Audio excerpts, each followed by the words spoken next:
बात करेंगे उस शख्सियत की जिनका नाम आते ही भरोसा, ईमानदारी और राष्ट्र निर्माण की तस्वीरें सामने आ जाती है, जो पद्म भूषण और पद्म विभूषण से सम्मानित है, जिनकी सादगी की मिसाल है, जो असफलता से दोस्ती करते हैं और वो जो भारत के आत्मविश्वास की पहचान है। नमस्कार, आप देख रहे हैं द खटक डिजिटल चैनल। हम बात कर रहे हैं टाटा समूह के पूर्व चेयरमैन रतन नवल टाटा की, जिनका जन्म 28 दिसंबर 1937 को मुंबई के एक पारसी परिवार में हुआ था। इनके पिता नवल टाटा और मां सूनी किमे साई रिएट थी। मुंबई के कैंपियन स्कूल और Cathedral and John Connon School से प्रारंभिक शिक्षा प्राप्त की। इसके बाद शिमला के बिशप कॉटन स्कूल और न्यूयॉर्क के रिवरडेल कंट्री स्कूल से पढ़ाई पूरी की।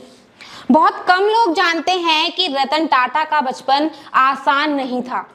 10 साल के रतन टाटा ने अपने माता पिता का तलाक देखा और बूढ़ी दादी नवाजबाई टाटा को खुद की परवरिश करते हुए थकता देखा। यही वो दौर था जिसने उन्हें सिखाया कि कठिनाइयों में टूटना नहीं बल्कि मजबूत बनना चाहिए। और फिर उनकी सोच को वैश्विक उड़ान मिली और उन्होंने 1962 में कार्नेल यूनिवर्सिटी से आर्किटेक्चर की पढ़ाई की और हार्वर्ड बिजनेस स्कूल से एडवांस मैनेजमेंट प्रोग्राम पूरा किया। लेकिन फिर भी इतनी बड़ी डिग्रियों के बावजूद उन्होंने कभी खुद को बॉस नहीं समझा, बल्कि एक कर्मचारी की तरह देखा। इतना ही नहीं, उन्होंने IBM की जॉब ठुकराई।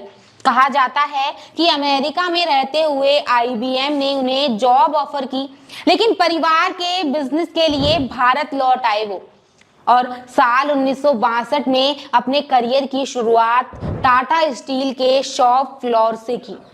वो मजदूरों के साथ काम करते थे, मशीनें चलाते थे और जमीन से नेतृत्व सीखते थे। यही वजह है कि आगे चलकर वो कर्मचारियों के सबसे भरोसेमंद नेता बने।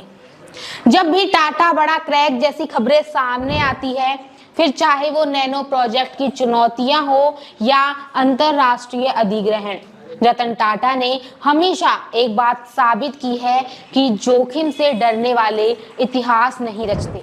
JLR को खरीदते वक्त कहा गया था टाटा डूब जाएगा, लेकिन आज वही डील भारत की सबसे सफल ग्लोबल बिजनेस स्टोरी बन चुकी है। टाटा नैनो कार का आइडिया एक बारिश वाले दिन आया, जब उन्होंने सड़क पर एक परिवार को स्कूटर पर भीगते देखा। उन्होंने वादा किया कि भारत की आम जनता के लिए सबसे सस्ती कार बनाएंगे, मात्र 1 लाख रुपए में। 2008 में लॉन्च हुई नैनो दुनिया की सबसे सस्ती कार बनी। हालांकि बाद में चुनौतियां आई, लेकिन ये उनके आम आदमी के प्रति समर्पण का प्रतीक थी। कोई भी निर्णय ना लेना सबसे खराब निर्णय होता है, ये रतन टाटा का मानना था। चेयरमैन पद से रिटायर होने के बाद भी कभी विचारों से, मूल्यों से और समाज के प्रति अपनी जिम्मेदारियों से वो रिटायर नहीं हुए।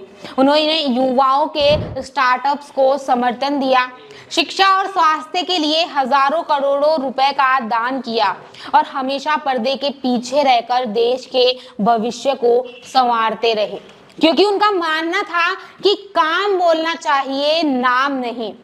और इतना ही नहीं, भारत सरकार ने उन्हें 2000 में पद्म भूषण, 2008 में पद्म भूषण से सम्मानित किया था।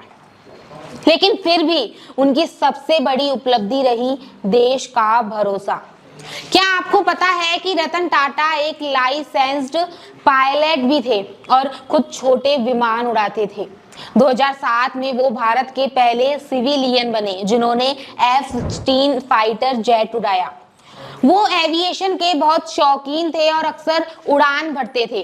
और उनके बॉसपन की बात की जाए तो वो JRD टाटा के समय बोर्ड मीटिंग्स में डायरेक्टर्स के कैरिकेचर यानी व्यंग चित्र बनाते थे और मीटिंग्स के बाद उन्हें ऑटोग्राफ देकर गिफ्ट करते थे। ये उनकी ह्यूमर सेंस की झलक दिखाता है। उन्होंने 85 साल की उम्र में भी नया कुछ सीखने का जज्बा नहीं छोड़ा। 2023 में उन्होंने पियानो बजाना सीखा।